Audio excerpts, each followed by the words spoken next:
Welcome to the Sebcast, the home of the #1 network for your life. This is where we think more slowly, look deeper, and discover how Jesus not only worked then, but is working now. There is a strange phenomenon in our time. It feels as if we constantly have to choose between two extremes. On the one hand, some say truth is all that matters.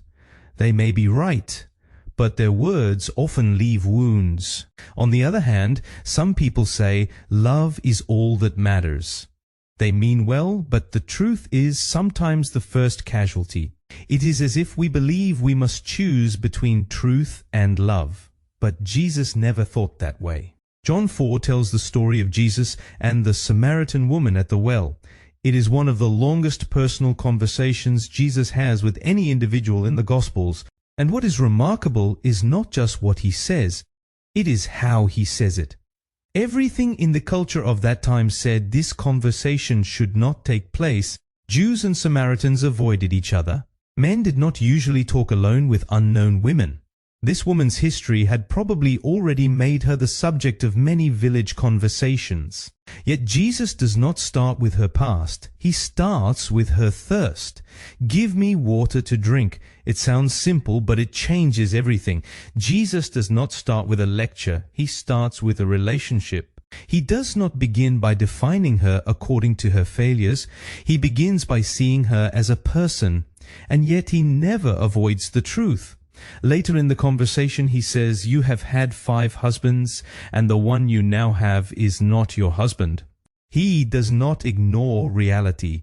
He does not pretend everything is fine. But notice what happens. By the time he speaks this truth, he has already affirmed her dignity. The truth does not come as a weapon. It comes as light. There is a world of difference between the two. Jesus uses truth to heal people, not to humiliate them. And perhaps that is exactly what our world needs today, because many of our conversations have turned into competitions to prove who is right. We no longer listen to understand, we listen to answer, we listen to win. But Jesus shows another way. He listens.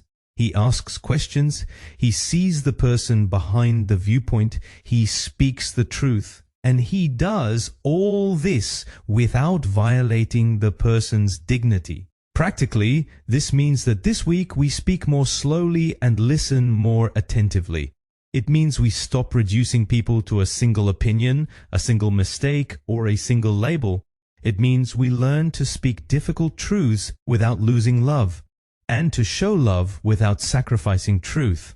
At SA Congregation, we believe we are the #1 network for your life because we believe the church should be one of the few places in the world where people experience both truth and grace. Not truth without love, not love without truth, but the kind of community formed by the presence of Jesus.